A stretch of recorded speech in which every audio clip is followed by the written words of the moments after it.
pagi menjelang siang. Bagaimana keadaannya pada sehat? Semoga dalam keadaan baik dan sehat, walaupun kalian kok bisa lo kuliah online dengan dosen itu cek kausan, nggak pakai make up, baru bangun. Boyo raup dek, saya aja masih pucat-pucat gini masih coba ini rapi nggak nih gitu. Ini ada Jepres kabeh. Kalian nggak ini tah sikat gigi. Ya, terima kasih ya nih yang sudah hadir di kelas ini. Saya mohon maaf karena minggu lalu belum optimal pemulihan dan hari ini ada online karena ada day chat. Makasih Bar sudah dibantu komunikasi. Nah, dalam kesempatan di pagi hari ini materinya itu adalah terkait hacker Ohlin. Walaupun saya ingat sebelum UTS saya juga membahas itu ya. Namun saya melihat silabi yang salah kalau Hacklordin ternyata setelah UTS gitu. But it's okay, nanti kita bisa bahas. Teman-teman juga bisa ngakses PowerPoint-nya ada di apa namanya aula masing-masing. Ini kok tiba-tiba Rafif ada di layar saya besar banget ya? Atau memang view-nya saja saya ini? Galeri coba. Oke, sudah bisa. Oke. Baik, eh saya share. Saya pelan-pelan saja suaranya butuh effort untuk bisa ngomong nggak erak kayak gini gitu. Oke. Hmm. Nah, kalau di em, materi ya, itu ada di chapter 8, di mana chapter 8 itu ngomong teori ya di dalam perdagangan internasional yang fokusnya adalah terkait dengan dasar dari perdagangan itu sebelumnya kan karena memang setiap negara berbeda saja keunggulannya secara absolut. Di negara A banyak A, di negara B banyak B, ya sudah itu absolut. As apa namanya country dia punya spesialisasi gitu. Kemudian ya nggak bisa kayak gitu Pak Adam Smith, Pak David Ricardo bilang, ya tapi kan negara A bisa menghasilkan sesuatu yang mungkin dalam prosesnya dia menghasilkan sesuatu itu mengorbankan sesuatu gitu. Nah, negara yang pengorbanannya kecil lah yang memiliki keunggulan comparative advantage. Nah, kemudian nggak gitu Pak David Ricardo Heckler ya yang memiliki murid Ohlin gitu membuat hal yang ada faktor yang memang benar-benar langka, ada faktor yang benar-benar itu melimpah, ada yang sifatnya insentif, ada yang intensif, ada yang sifatnya eh, banyak saja nih negara itu. Dan saat kemudian kita hanya melihat di Adam Smith itu ngomong satu sumber daya saja, di Hacker Olin hanya ngomong satu sumber daya juga, tetapi ditambah dengan asumsi biaya peluang. Nah, kemudian Hacker Olin ya nggak bisa, kita harus menggunakan dua sumber daya kayak gitu. Karena minimal kan itu yang diperlukan untuk memproduksi sesuatu. Ceteris paribus ya. Dan kemudian dikembangkan namanya faktor endowment and the Hacker-Olin model atau model HO. Nah, teman-teman harus baca karena kalau nggak baca nanti nggak bisa ini ya, nggak bisa paham komprehensif atau setidaknya ada yang nyantol gitu. Agar bisa nyantol, teman-teman harus baca. Nah, di sini nanti kita akan banyak bahas. Cuma Crawling dibuat dalam dua pertemuan sebenarnya. Jadi mungkin hari ini setengah dulu sambil kita diskusi. Jadi kita akan melihat bagaimana ketersediaan faktor yang relatif mempengaruhi harga faktor relatif. Jadi eh, faktor relatif itu gini, kamu banyak sedikit barang itu kita tidak bisa ngomong secara absolut. Misalnya, di situ ada siapa nih? Nabila Nukma gitu. Dia negara A yang memiliki banyak pasir. Tetapi itu menjadi eh, relatif gitu ya. Menjadi relatif saat kemudian dibandingkan sama punyanya si Dinda Tiara gitu. Dinda Tiara lebih banyak 10 kali lipat, berarti punya Nabila ya lebih kecil. Tetapi punya Nabila mungkin dibandingkan sama Novenda gitu. Bahwa dia punya hal yang memang benar-benar lebih banyak sehingga punya Novena ya dianggap lebih kecil. Maka kecil dan besar, banyak dan sedikit itu relatif tergantung perbandingannya. Nah, apa yang mempengaruhinya gitu? Ya banyak. Tetapi setiap eh, faktor produksi gitu ya, yang dianggap relatif ini, faktor ini maksudnya faktor produksi. Faktor produksi yang dianggap relatif banyak dan sedikit itu tergantung perbandingan, ya saat kemudian dibandingkan sama yang lebih banyak, harusnya punyamu itu ketarik jadi mahal atau jadi murah gitu. Contoh, misalnya ada eh, pedagang ya, atau jangan petani deh, menghasilkan 10 ton jeruk. Kalian menghasilkan cuma mungkin 10 kilo jeruk gitu. Nah, saat kemudian saya bandingkan 10 kilo dengan satu dan 10 kilo dengan 10 kilo dengan 1 kilo gitu, 10 ton dengan 10 ton dengan 10 kilo gini, ya ini sangat sedikit. Dan 10 sama 1 kilo ini juga sangat sedikit. Kan itu relatif. Nah, harganya menjadi relatif. Saat kemudian kamu jual 10 ton, saya yakin kamu bisa jual murah. Saat jual 10 kilo, kamu murah, itu sudah merugikan bagi kamu karena untungnya sudah sedikit. Jadi secara skala produksi pasti lebih murah jika itu ton. Maka ada harga faktor relatif. Kemudian faktor produksi ini, ya, faktor produksi ini itu berbeda. Relatif pasti ada pembanding, ada pernya gitu ya, A per B kayak gitu. Yang berbeda sehingga menciptakan dasar untuk perdagangan. Nah, karena ada yang secara relatif banyak, secara relatif sedikit. Pak, apakah negara yang relatif banyak itu memang ada kecenderungan impor? Nah, relatif banyaknya itu apa konteksnya? Ya, itu kan tergantung pembandingnya. Nah, itu dasar dari perdagangan. Jadi relatif butuh, relatif enggak itu harus ada perbandingan. Kemudian nanti kita belajar bagaimana perdagangan itu mempengaruhi faktor relatif, faktor produksi relatif ya, dan distribusi pendapatan. Mungkin minggu depan. Kemudian kita menganalisis bagaimana fenomena dunia ini itu secara nyata dapat mengubah kesimpulan dari HO nggak? Masih eksis nggak? Ada tanda-tanda banyak penelitian HO itu ditolak gitu. Sehingga yang terbaru ada namanya model perdagangan standar. Model perdagangan standar gitu. Nah, model perdagangan standar ini itu ada di bahas bukunya bagus banget ada di Krugman gitu. Oke, mari kita berbicara terkait dengan HO. HO atau Heckler Ohlin itu adalah nama orang, ya. Jadi Heckler itu dosennya, Ohlin itu muridnya di abad ke-20 setelah perang ya 1950-an itu sebelum diperbaharui sama Samuelson, dia buat satu teori terkait perdagangan jauh sebelum mungkin Krugman di tahun 2008 dapat Nobel Ekonomi Perdagangan. Tapi dia sudah berdua membuat konsep dunia itu kayak gini loh, cara membandingkan kekuatan negaranya. Nah, walaupun disempurnakan sama Samuelson ya dengan apa teorema distribusi pendapatan ya.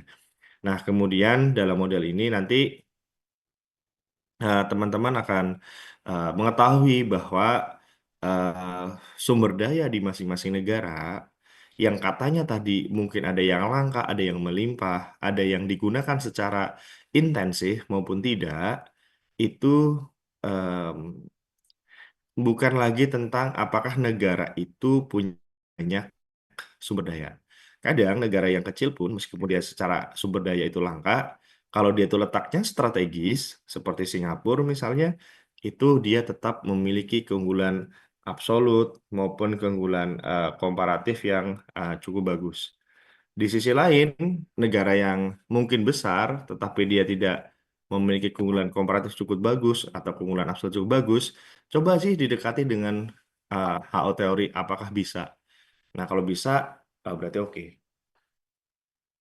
Nah, sekarang kita melihat bahwa apa sih model ini secara konsep ya seperti penjelasan sebelumnya. Jadi HO teori ya itu terdiri dari perbandingan dua negara, dua komoditas, dan dua faktor produksi yang itu dibatasi hanya tenaga kerja dan modal. Nah, asumsinya itu adalah persaingan sempurna ada di semua pasar. Maksudnya, ya kita memang tidak ada persaingan sempurna, tapi maksudnya siapapun negara yang ingin berdagang itu sebenarnya bebas untuk masuk dan keluar di pasar itu. Yang menjadi tidak bisa jualan di situ kan karena ada barrier to entry dalam bentuk aturan gitu, dalam bentuk perjanjian, kesepakatan dan sebagainya. Padahal kalau sudah diasumsikan kayak gitu, ya semua comparative advantage, absolute advantage maupun HO teori ya nggak berlaku karena kalau sudah dibuat dengan aturan Indonesia nggak bisa dagang barang tertentu ke Malaysia, itu kan sudah bukan ranah teori, tapi ranah kebijakan. Jadi teori pasti kadang bisa beda sama kebijakan. Jadi memang dibatasin. Nah, teori apa yang sesuai dengan itu ya teori tentang kebijakan eh, perdagangan internasional kayak gitu. Sudah bukan tentang mengapa kita melakukan ekspor dan impor. Nah, kemudian eh, asumsinya ada hal-hal yang harus dipenuhi. Selain itu dianggap pasar persaingan semua yang bebas keluar masuk.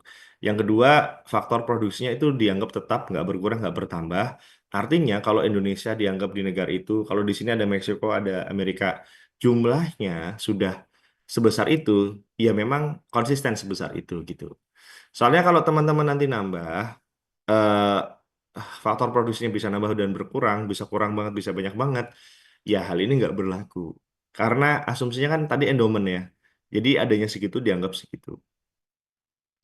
Nah, kemudian faktor-faktor produksi nanti bergerak secara internal, tetapi tidak dapat bergerak secara internasional. Maksudnya, kita belum ngomong perdagangan bebas yang bisa memobilitas atau memobilisasi faktor produksi. Jadi, tenaga kerjanya pakai ada yang di dalam negeri, kemudian kapitalnya juga yang ada di dalam negeri. Jadi, kita harus batasin. Soalnya kalau teman-teman menganggap di HO teori ini ada FDI, ada TKI, itu ya nggak masuk. Terus mana endowment base-nya yang dianggap sebagai perbandingan ini gitu. Jadi harus dikembalikan ke ranah internal, aduh sorry, ranah internalnya negara masing-masing gitu. Oke, ada yang mau ditanyakan dulu sampai sini?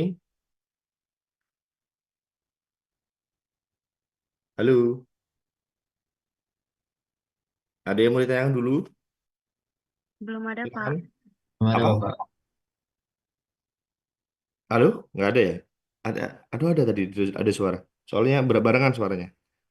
Bisa dilanjut atau bagaimana? Saya Bisa khawatir kalian dilanjut, nggak Pak. paham sih sebenarnya. Gimana dek? Ada pertanyaan nggak? Belum ada, Pak. Oke. Nah, ini polanya. Jadi kita kembali ke logika bahwa harus disepakatin setiap negara atau produsen itu harus berbagi pilihan ya. Jadi jangan dianggap barangnya itu memang sama. Jadi harus menganggap ada negara X yang memproduksi X dan negara Y yang memproduksi Y. Nah, tinggal X sama Y ini fokusnya di mana gitu. Nah, ini kan nggak ada di comparative advantage. Di comparative advantage kan dia dengan tenaga kerja sekian, begitu ya, menghasilkan barang berapa. Kan kayak gitu kalau comparative advantage. Gitu kan. Dengan membandingkan, jika dolarnya sekian, berarti dibutuhkan berapa tenaga kerja. Jadi tenaga kerja sekian menghasilkan apa, tenaga kerja menghasilkan apa. Jadi dua barang, terus sehingga, saya nggak memproduksi itulah, saya mengorbankan biaya peluang itu. Besar atau kecil dibandingkan. Itu kan komparatif. Ya, diingat ya. Jadi saya harus ngulang juga. Sementara yang eh, absolut, ya sudah. Kita negara ekonomi internasional kelas C gitu. Bisa memproduksi 10 barang. Oke, kelas B 5 barang. Kelas A 1 barang. Ya sudah, kita absolut. Itu absolute advantage. Tetapi kalau sudah ke komparatif berarti kita sebagai negara ekonomi internasional kelas C menghasilkan 10 barang, kan tapi kan ada pilihan sebelum milih 10 barang. Misalnya apa? Oh, misalnya absolute advantage-nya kelas B di barang ini. Oh, berarti kalau saya memproduksi barang itu dan wah nggak bisa nih, ya udahlah mending nggak, saya mengorbankan apa gitu. Nah yang kecil itu yang menang di comparative advantage pengorbanannya, kan pilihan yang korbannya kecil itu adalah yang menang di comparative advantage. Nah sekarang nggak, sekarang kita nambah satu faktor produksi yaitu eh, misalkan kapital.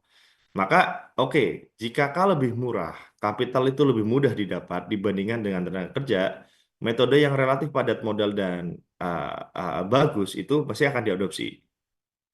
Jadi, konsepnya adalah padat modal.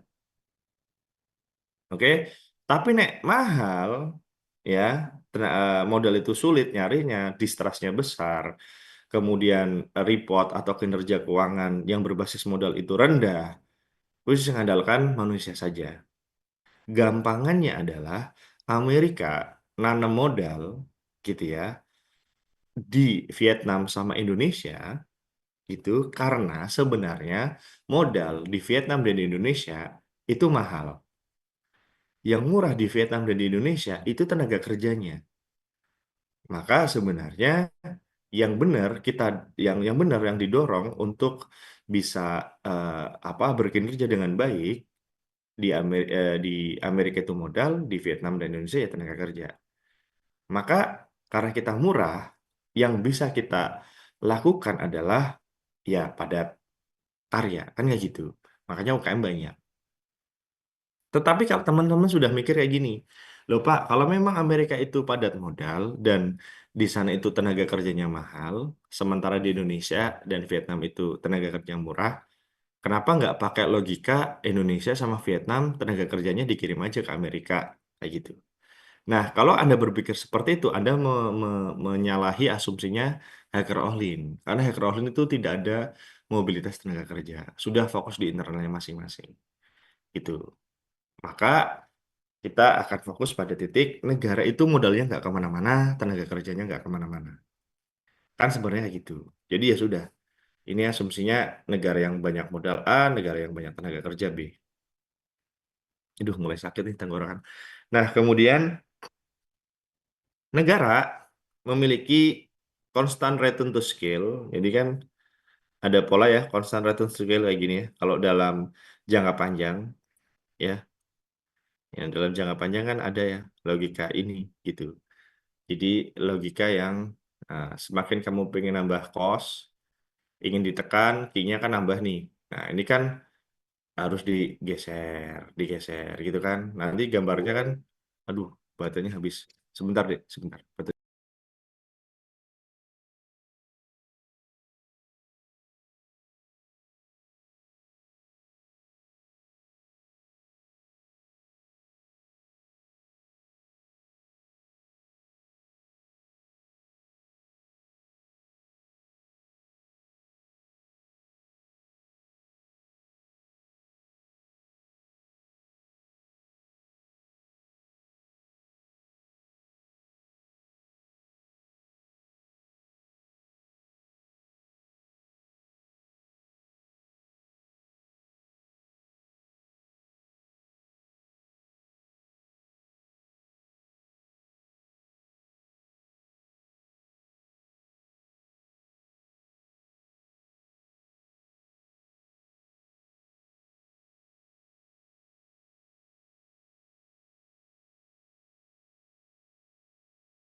Oke, saya lanjutkan. Jadi tadi ya nggak ada mobilitas faktor produksi, sehingga setiap negara memiliki teknologi yang constant return to scale itu sama. Constant return to scale kalau di mikro kan kayak gini bentuknya. Nanti ini jangka pendek ya.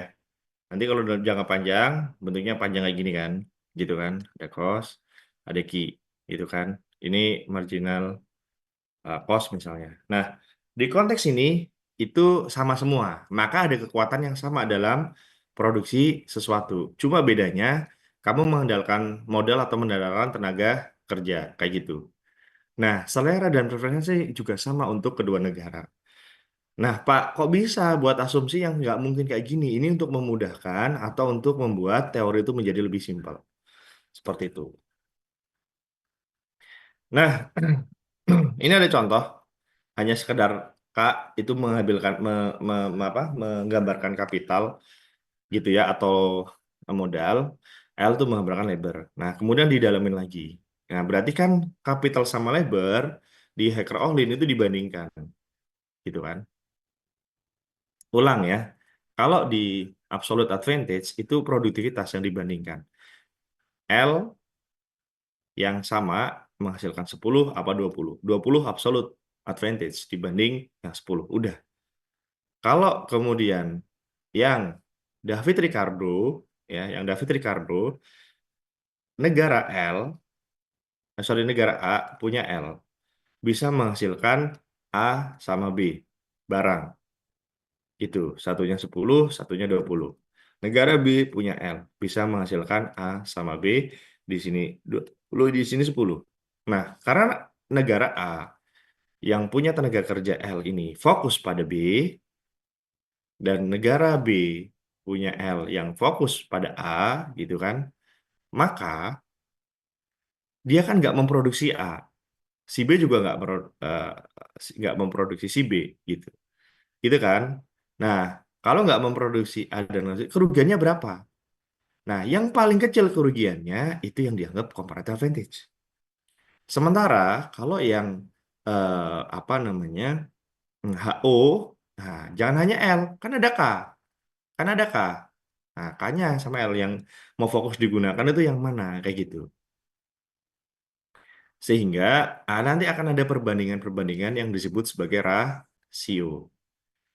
Modal tenaga kerja untuk menghasilkan barang X adalah K per L. Nah, kalau K per L, berarti kalau kamu menggunakan K dibandingkan sama L, itu gimana ya? Gitu. Ya, kalau X kayak gini atau K, Y, L, Y kayak gini tuh hanya tentang apa namanya barangnya apa. Nah, maka jika, nah ini jika harusnya tadi ya, jika rasio secara relatif K lebih besar, punya barang X ya, lebih besar dibanding rasio secara relatif K untuk barang Y, nah berarti ada kemungkinan produksi barang X padat modal dibandingkan barang Y. Karena secara relatif, nilai K per L untuk X lebih besar dibanding K per L untuk Y. Nah, berarti X ini padat modal. Berarti sebaliknya Pak, jika KX per LX lebih kecil dibanding KY per LY, yang padat modal, Y Pak ya, iya. Kayak gitu. Nah, contohnya adalah jumlah modal pekerja di industri minyak dan batu bara di AS adalah 468.000 US dollar. Angka serupa untuk pakaian gitu ya, 8.274. Iya kan? Maka sebenarnya dengan logika ini untuk negara AS yang menghasilkan barang X1 batu bara misalnya, X2 misalkan produk pakaian. Asumsinya contohnya adalah ini itu lebih banyak menggunakan modal karena mungkin mesin gitu ya dibanding manusia. Begitu. Nah, berarti secara tidak langsung Anda akan ngomong dua faktor produksi, dua barang dan dua negara. Begitu. Nah, kalau padat karya tinggal dibalik saja sebenarnya. Jadi yang tadi ini sudah padat modal, nah ini berarti padat karya kan? Padat karya untuk siapa? Untuk Y, barangnya Y. Nah, logikanya kayak gitu. Nah, tinggal sekarang kalau memang ada batu bara, terus ada negara gitu ya, Y kan, negara Y gitu, dan produksi Y, ini ada batu bara, seri batu bara, sama baju gitu. Nah, ini ada manusia, ada modal. Nah, modalnya ke sana, manusianya ke sini. Gitu. Itu polanya. Oke, ini beberapa contoh. Halo, sebentar, sebentar. Ini kok ada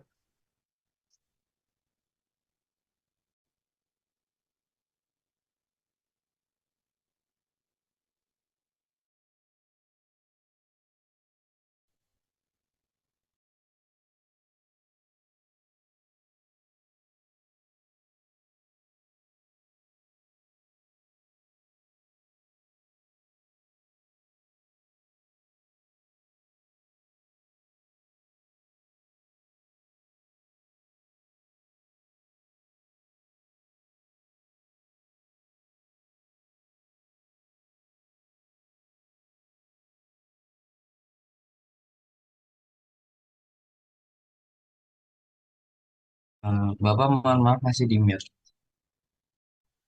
Tadi ada suara terdengar ya? Suara lowbat Sedikit gitu. terdengar. Iya, iya, iya. Oke, oke. Nah, saya ulangin ya. Nah, berarti dengan logika kayak gini, ya itu contohnya. Nah, itu kan tidak terjadi di comparative advantage ya, yang hanya ngomong biaya peluang. Ini ngomong mana modalnya digunakan, mana barang yang fokus. Nah, nanti kalau digambarkan beberapa yang sifatnya em, pada modal itu barang-barang atau usaha-usaha manufaktur yang butuh banyak teknologi tinggi, banyak investasi dengan duit yang besar. Pokoknya harganya mahal lah untuk bisa mengembangkan bisnis tersebut. Contohnya ya ini petroleum and coal, chemicals, paper, transformation equipment, perusahaan-perusahaan jasa seperti truk transportations, bus transportations, KRL dan sebagainya itu biasanya padat modal gitu.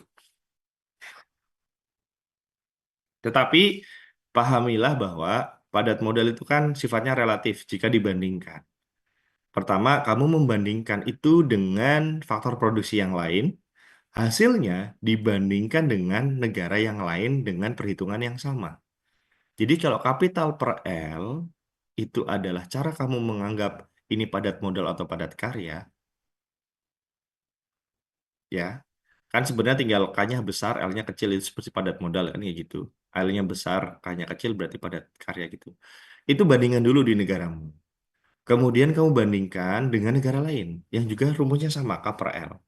Nah, jadi faktor produksi dibandingkan dalam negeri, hasilnya dibandingkan dengan perhitungan yang sama di luar negeri. Kayak gitu. Nah, jadi K per L dalam negeri dibandingkan dengan K per L di luar negeri. Pak, kenapa harus K per L? Boleh nggak L per K? Boleh nggak L per K? Boleh.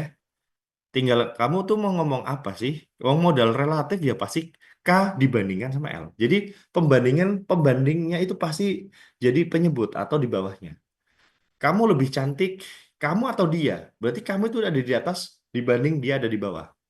Kayak gitu. Nah, semakin nilainya lebih besar yang kamu bandingkan, itu kan semakin kecil nilainya. Berarti secara relatif lebih kecil.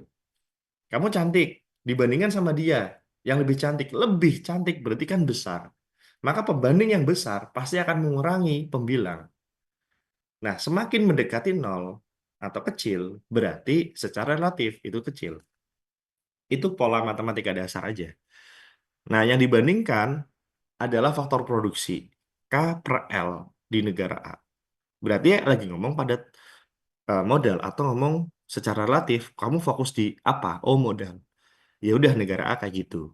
Oke. Negara B gimana? Perhitungannya sama. Nah, mana nih yang kemudian secara relatif lebih kuat? Nah, contohnya ini ada AS sama Meksiko.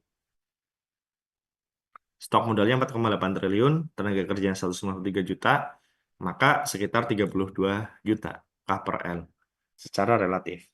Gimana dengan Meksiko? 7.802. Sangat jauh secara kapital, gitu ya. AS kayak modal atau abundant key, gitu ya. Sangat melimpah kayaknya, tapi relatif. Kenapa Pak? Kok relatif?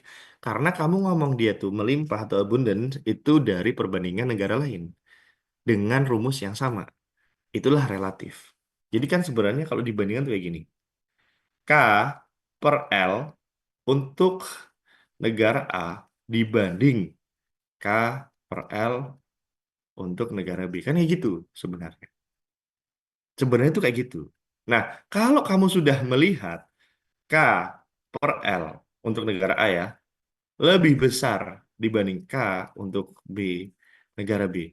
Ya sudahlah, pasti ini relatif lebih besar. Itulah relatif gitu. Gitu. Itu polanya. Ya sudah, ya sesimpel itu. Masalahnya adalah kita belum nyebutin barang nih. Barangnya untuk apa kira-kira? Ya pasti barang yang sama dong. Gitu. Barang yang sama. Barang yang sama itu apa, Pak? Misalkan baju nih. Ya, di sini berarti baju kan gitu sebenarnya. Tetapi saat kemudian tadi katanya Bapak ada dua barang. Ya, ayo kita lihat di satu barang yang lain dengan rumus yang sama. K per A, LA ya gini ya. Kemudian jangan-jangan itu lebih kecil dibanding K per B LB misalnya. Nah, itu juga akan sama lihat perbandingannya. Jadi tinggal dilihat mana yang abundant atau melimpah secara relatif. Nah, ini contoh bayaran ya di negara-negara pada waktu itu sekitar ya mungkin 15 tahun yang lalu. Sehingga secara summarize gitu ya, barang itu diproduksi secara relatif ya pasti ada kecenderungan intensif di L atau intensif di K. Oke. Jadi kalau kita ngomong barang secara relatif produksinya itu pasti ada kecenderungan intensifnya itu di K atau di L. Itu kalau kita ngomong barang. Tapi kalau kita ngomong negara secara relatif, dia pasti akan menggunakan faktor produksi K atau L. Jadi kalau produksi relatif itu kata kuncinya produksi ya, relatif intensif dengan K atau L. Kalau kita ngomong negara secara relatif punya banyak K atau punya banyak L. Sebenarnya gitu. Jadi produksi intensif to what? Countries abundant what gitu. Jadi apa-apa yang dia melimpah dan produksi apa yang kemudian relatif lebih kuat. Nah, pertanyaan adalah adakah negara yang secara relatif memiliki banyak K, tetapi secara produksi L intensif? Itu pertanyaan. Dulu S1 saya juga nanya itu ke dosen saya. Jadi kalau negara itu memang secara relatif memang banyak K-nya dan L-nya lebih kecil, abundant gitu ya. K-nya abundant banget gitu ya. Mungkin nggak Pak, seperti satu negara A banyak banget melimpah kapitalnya, tetapi dalam produksinya dia tuh L intensively. Jawabannya apa? Jawabannya apa? Hil yang mustahil. Jadi kalau negara dia itu sudah melimpah kapitalnya, terus tiba-tiba dia menggunakan L intensively, salah berarti. Kenapa? Lah kamu kan punya modal untuk membuat sesuatu yang memudahkan labor, untuk membuat sesuatu yang lebih canggih dibanding labor, gitu. Dan itu terus di-press, di-minimize. Lama-lama nanti akuntan walaupun perlu rasa, seniman perlu rasa nanti di-press tuh semua sama AI sama teknologi. Dan membangun teknologi itu tuh mahal.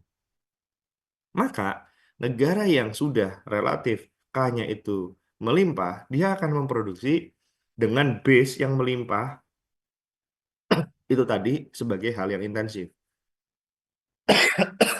Nah, negara yang L-nya sudah abundant ya pasti dia akan L intensively gitu. Nah, ada nggak Pak negara yang L tapi dia produksinya dengan kapital? Kalaupun ada, ya ini bedanya sama zaman tadi ya. Kalaupun ada, kamu nge-break rules House theory. Artinya, negara yang banyak L-nya, kemudian secara relatif dia itu ternyata digerakkan sama K, pasti karena FDI kayak gitu. Bukan dari negara tersebut, gitu. Dan itu mungkin negara kecil. Jadi intensif banget. Nah, tapi kan mana ya contohnya? Nggak ada. Maksudnya itu lebih mungkin bisa terjadi di masa depan dibanding ada negara yang K tapi fokusnya di L. Gak masuk akal kerja Rodi akhirnya. Kayak gitu. Atau kerjanya ya nggak niat. Kalaupun itu bisa terjadi, oh kayaknya banyak Pak, terus dia L intensif ya. Berarti L intensif itu ngambil dari negara orang, gitu. Itu ya, itu polanya. Nah, kita masih ngomong logika tadi faktor produksi. Ya. Jadi kalau dirunut, yang katanya tadi dua negara itu kan dibandingkan pasti. Yang K per L negara dua. Dua faktor produksi, nah, kapital atau labor. Dua barang, fokus di K apa sudah L kan kayak gitu. Nah, kalau kita ngomong logika, dua faktor produksi ya untuk bisa fokus menghasilkan barang, masalahnya faktor produksi ini adalah ada harganya. gitu. Ada harganya, ya. Nah, ini harusnya jikanya di sini, maaf. Ini bukan perkalian ya. Harga faktor tenaga kerja upah dilambangkan dengan wage, harga faktor modal dilambangkan dengan interest atau R. Jika tenaga kerja itu mahal, gitu ya, ya W per L. Jika kapital itu mahal, ya R per W. Jadi apa sih yang ingin kamu lihat relatif mahal atau murahnya? Itu pasti jadi pembilang, karena pembanding itu pasti di bawah, gitu. Nah, jika tenaga kerja relatif mahal, angkanya berarti relatif besar. Jadi W per R menjauhi nol, menjauhi nol, gitu. Nah, jika tenaga kerja relatif murah, ya dia akan mengecil, mendekati nol. Nah, gimana dengan apa namanya modal, Pak? Ya R per W. Itu kalau menjauhi nol, berarti besar, jauhi nol. Kalau R per W, kecil atau murah, gitu ya, mendekati nol. Itu aja nilainya maksudnya, Mbak. Nah, kalau sama gimana, Pak? Ya nggak relatif berarti. Ya, kalau sama ya nggak relatif. Pak, Bapak kok bisa sih ngomong hal relatif? Padahal satuannya kan beda, Pak. Satunya dia itu wage, satunya dia itu bunga. Lah, wage sama bunga dibuat rupiah atau dibuat dolar itu bisa, Mbak. Kok bisa, Pak? Ya iyalah. Modal dipinjamkan 100.000, bunganya 20%, 20.000.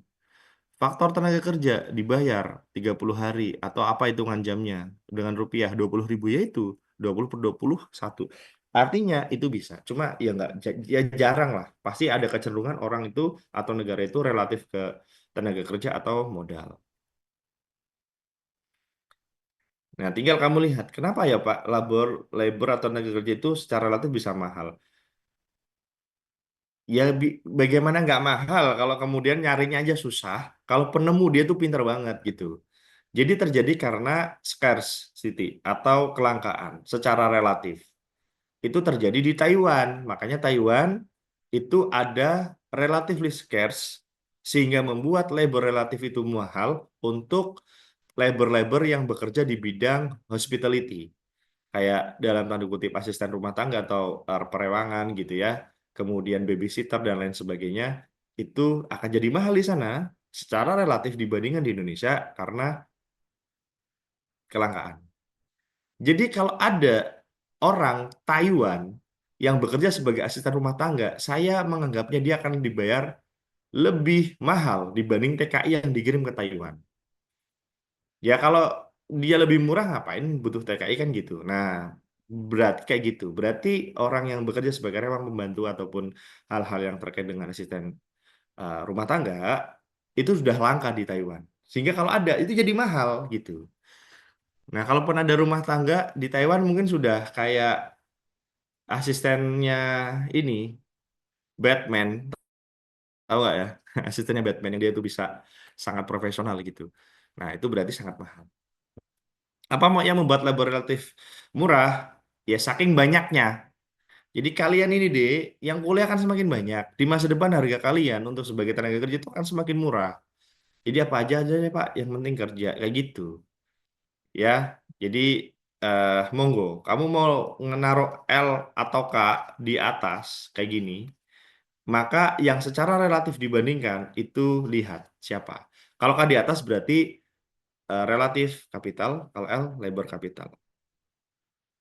Nah, mana yang banyak dan sedikit? Ya, semakin menjauhi nol atau mendekati nol. Menjauhi nol, melimpah, mendekati nol, tidak melimpah. Tuh.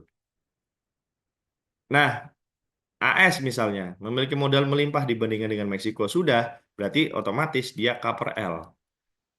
Untuk USA, sama K per L untuk Meksiko. Dibandingin.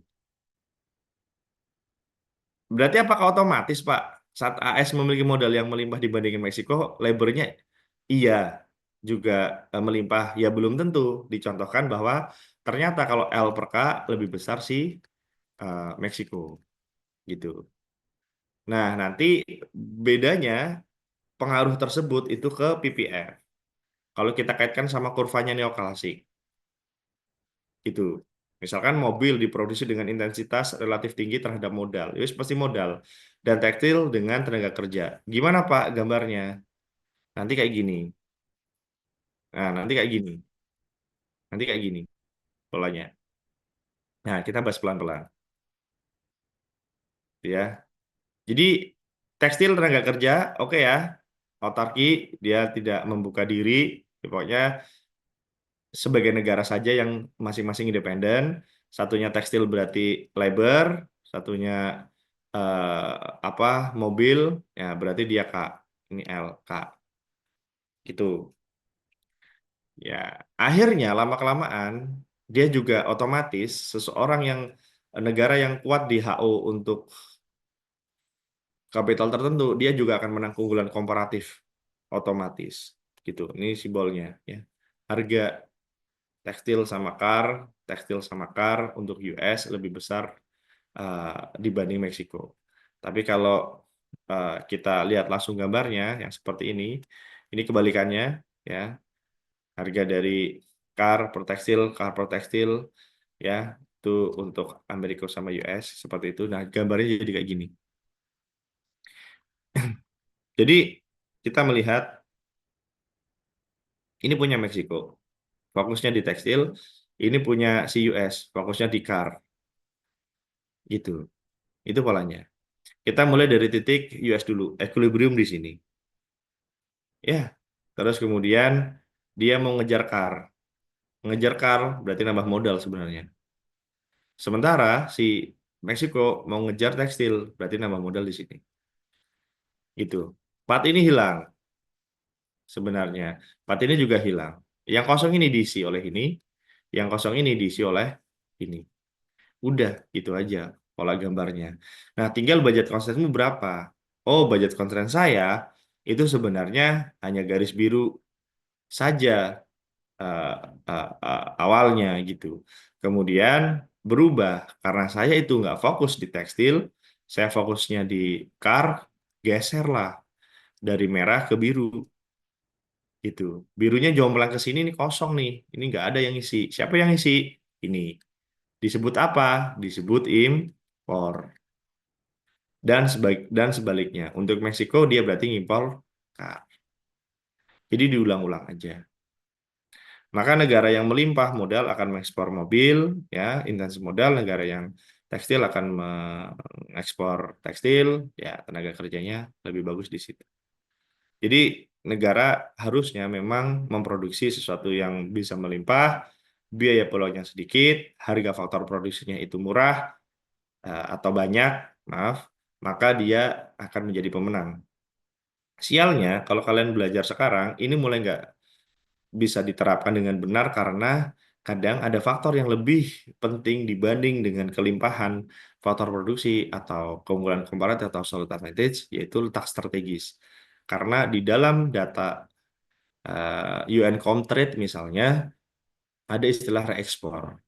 Tanpa memproduksi beli aja jadi semacam calo atau semacam agen nanti dijual lagi lebih mahal.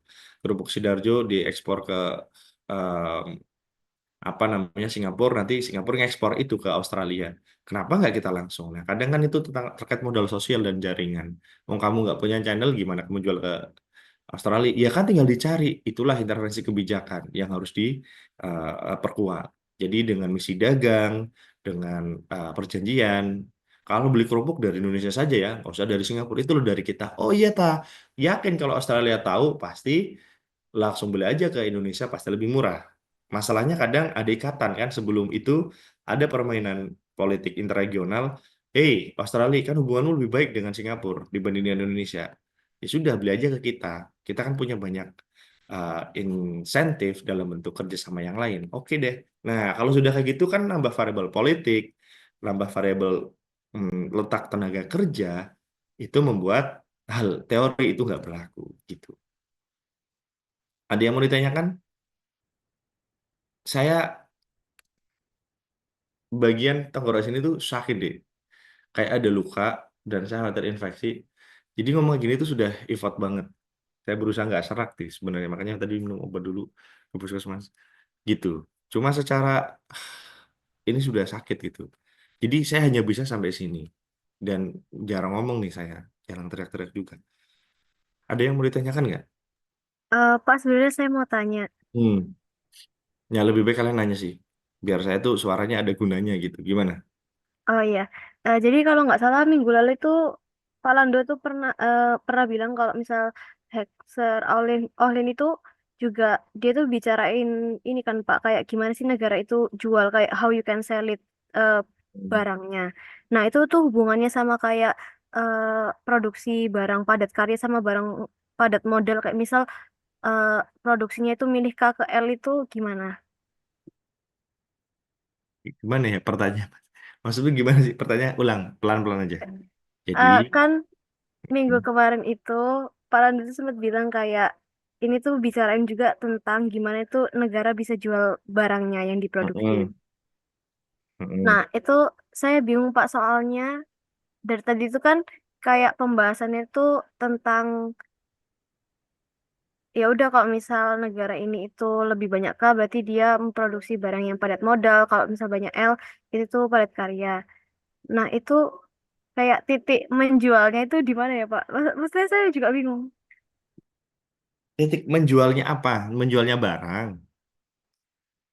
Iya Pak. Oke, titik menjual barang misalkan kayak gini. Ini kan ada Meksiko yang dia bisa progres untuk dijual kan tekstil, ya. Terus si Amerika mobil. Titik menjualnya, how to sell it-nya ya tinggal dijual kan sebenarnya. Maksudnya berarti si Amerika butuh tekstil, si Meksiko butuh cars. Kan sebenarnya gitu. Kenapa mereka bisa beli? Ya karena dia bisa jual keunggulan sebelumnya, yaitu tekstil bisa dia jual sehingga menghasilkan perputaran ekonomi di sana, kemampuan untuk beli mobil ada. Kenapa nggak dari awal aja investasinya itu di cars? Lah modalnya nggak ada. Modal itu juga nanti kaitannya sama L untuk membiayai L gitu. Jadi itu nggak ada. Ya sudah kalah aja dan fokus aja untuk bisa menerima itu, kita beli hasil modal yang besar di negara lain. Sama halnya dengan tekstil. Nah, di negaramu sedikit kan karena mahal kan, sehingga eh, apa namanya eh, orang nggak ada yang mau mungkin padat karya tekstil dengan cara yang seperti itu. Ya kenapa nggak buat mesinnya aja? Kan kamu banyak modal kan, kayak gitu. Nah, kadang sesuatu yang sifatnya padat karya itu jual value, gitu, jual value. Sesuatu yang sifatnya eh, praktis ataupun canggih ataupun padat modal dia juga jual value. Value-nya berbeda aja gitu. Tapi lama-kelamaan arahnya kemana? Arahnya ke padat modal semua. In the long run itu how to make it faster, terus cheaper itu pasti jalurnya adalah padat modal. Kenapa? Kembali ke teori di pengantar ekonomi. Untuk bisa mendapatkan sesuatu yang cheaper, easier, dan apa efisien, kan ditambah modalnya. Iya kan? Skala produksinya ditambah dengan nambah fixed cost. Sehingga sudah tidak ada lagi fixed cost itu fix, tapi seperti variabel. Nah, itu yang membuat di masa depan yang suatu negara pasti ngejar modal. Nah, di konteks ini, ya pola ini akan terjadi sebenarnya. Dengan catatan kamu nggak nambah variabel lain, hanya mau Meksiko sama Amerika. Dan layaknya dua negara ini, satunya kosong, satunya isi, satunya kosong, satunya isi. Yang kosong diisi yang isi, yang kosong juga diisi sama yang isi. Itu ngisi gitu saja. Masalahnya adalah, variabel ini tuh kalau kamu nambahkan satu di tengah, preferensi trade atau preferensi agreement, itu yang membuat ini jadi nggak masuk teori gitu. Karena lah kamu kan lagi kekurangan ini, ngapain kamu nggak beli dari ini? Nah, sialnya Meksiko nggak mau beli dari Amerika. Mobilmu mahal tuh, gitu. Saya pilih Jepang aja deh, walaupun lebih lama sampainya. Kamu lebih dekat kan, Jepang lebih jauh, tapi dia lebih murah. Ya sudahlah, saya mobil Jepang aja. Nah, itu kan sudah logika preferensi agreement, terus harga dan lain sebagainya. Gitu. Menjawab nggak ya maksudnya? Se- Atau kurang? Oh enggak Pak, udah paham. Berarti itu kan asumsinya walaupun misal suatu negara itu masih, misal dia padat modal tuh sebenarnya dia nggak berhenti produksi yang padat karyanya. Sebenarnya pasti ada bagian padat karya yang dia tetap kejar, cuma untuk dibandingkan sama negara yang padat karya nggak apple to apple atau kalah sudah gitu. Ya dia tetap berusaha itu. Tapi padat karya itu mulai di digerus terus. Kalau bisa, jadi gini, yang padat karya kan di Indonesia UMKM atau UKM, itulah. Karena dia nggak punya akses modal besar ataupun tidak trusted, tidak bankable istilahnya. Dia bertahan tuh kayak gitu gitu. Tapi sering dengan berjalannya waktu, let's say kalian lah, ya, kalian kuliah, kalian kan tidak diajarkan atau tidak direstui untuk jadi petani kan. Saya yakin gitu sih. Lama-kelamaan kalian standarnya kan naik tinggi. Lama-kelamaan kan akan berusaha memberikan etos kerja yang naik. Contoh teman-teman kalian yang ikut Expo tuh kemarin di Rapimnas jualan-jualan, ya karena kalian masih segitu.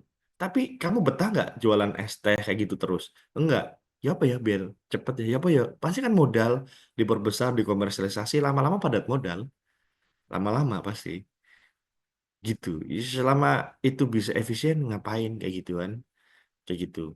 Itu arahnya, tapi kan jangka panjang lama banget gitu. Nah, ya how to sell yang saya maksud itu maksudnya itu tantangannya nanti.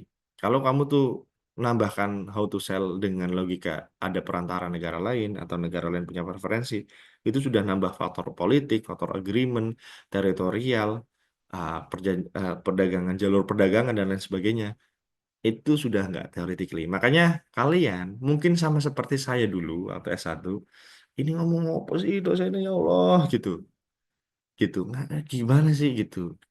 Kita nggak pernah bisa berpikir ke ranah sana karena lihat kapal besar aja belum gitu kan. Terus ngomong ngomong ekspor impor pegang dolar aja belum. Tapi cara pikirnya adalah teori itu tuh simple gitu. Ingin mensimplifikasi sesuatu yang rumit adalah teori. Kalau kamu tuh resapi-resapi terus dan memahamkan dengan terapan yang kamu rasakan dalam kehidupan sehari-hari nggak bisa memang. Tapi cara kamu nanti di kehidupan setelah ini deh, setelah kuliah, berpikirlah teoritis sebagai dasar. Contoh, kamu punya masalah di kantor. Ya, secara terapan diselesaikan, komunikasi yang baik, iya kan?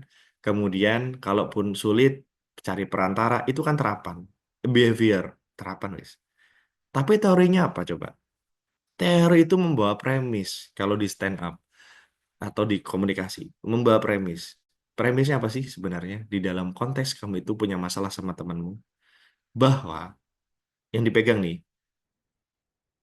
hubungan baik gitu ya, dapat dilakukan ya kan? Dapat dilakukan jika dua insan ini itu sama-sama untung.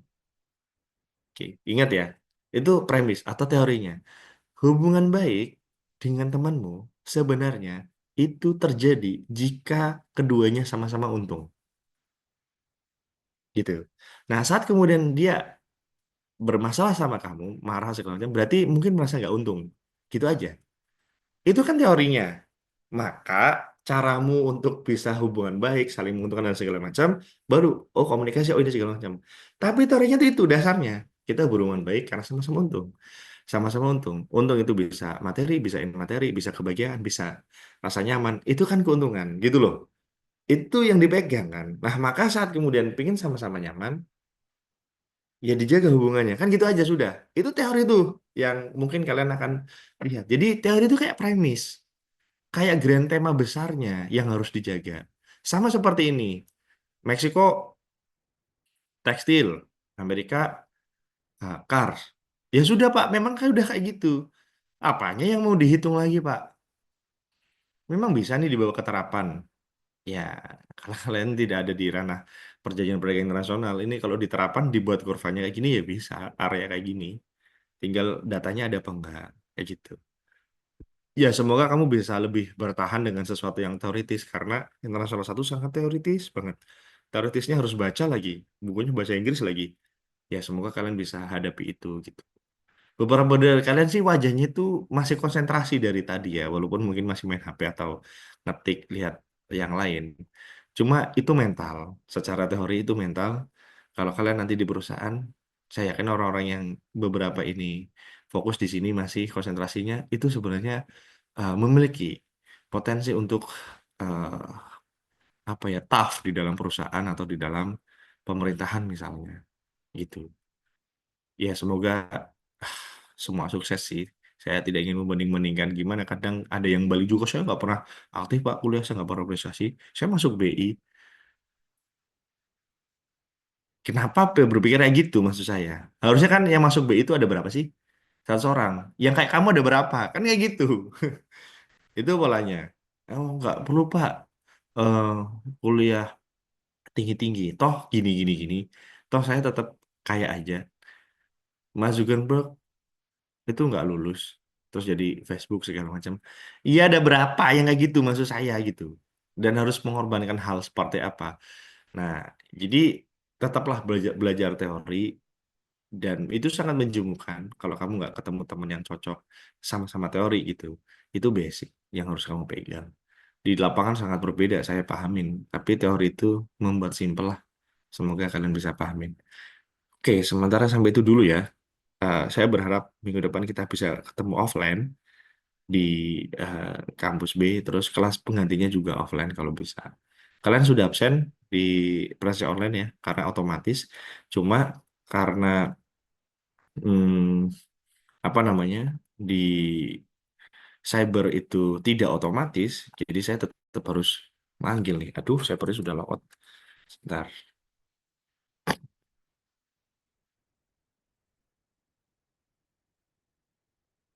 sebentar ya. Empat.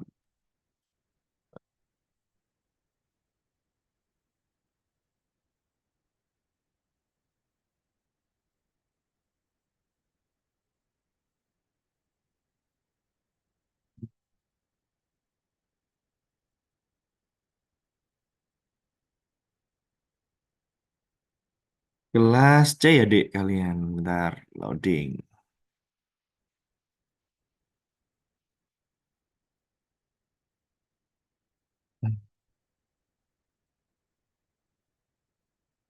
Loh, oke. Loh, sih. Tuh. Dek, kalian kelas ya, Dek? Betul ya? Iya Bapak betul. Oke. Yes, gak apa-apa. Kelas C. Online. Aduh, nggak ada online, Dek. Ah,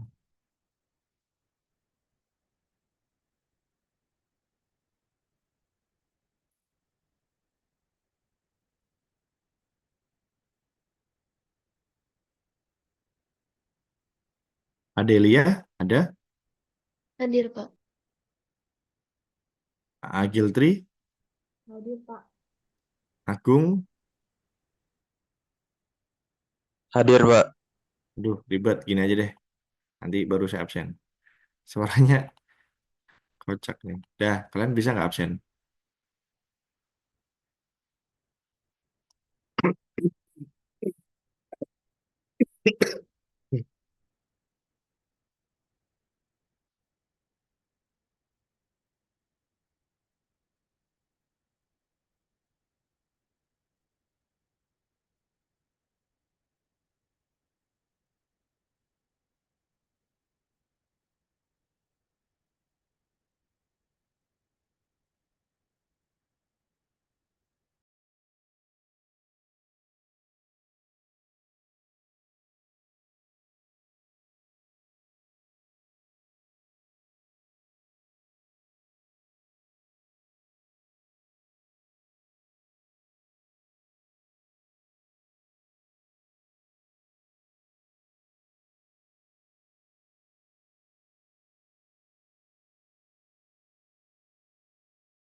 Bapak mohon maaf tadi saya belum Reza Ahmad Rahman.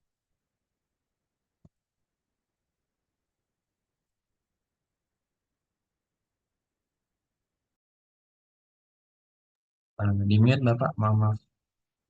Oke, maaf. Lagi ya, di sini ada yang dua device kah? Kalian kok ada 47? Yang absen 43. Ada yang belum di absen? Saya, Pak. Siapa itu siapa? Hisham. Hah? Mana Mas sampean? Kok nggak kelihatan? Hisham? Tadi Hisham namanya? Iya, Pak. Oke, siapa lagi? Saya Pak Widya Riana. Widya Ariana. Oke, ada lagi? Novita Febrianti, Pak. Karena invalid listanya. Oh ya. Nov, ya apa? Gak bimbingan sempro ta? Gombal arek-arek iki. Koordinasi lagi ya. Pak, atas nama Agung, Pak, kayaknya belum. Agung Maulana, terus? Ya. Sudah, harusnya nggak ada lagi. Oke, Nov, nanti nitip di kelas sempro. Kalian koordinasi lagi, malah nggak bimbingan ini.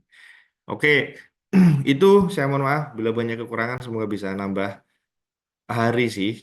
Selain ganti, saya pengen nambah hari. Online tuh tak anggap nggak masuk sih sebenarnya, sayanya ya.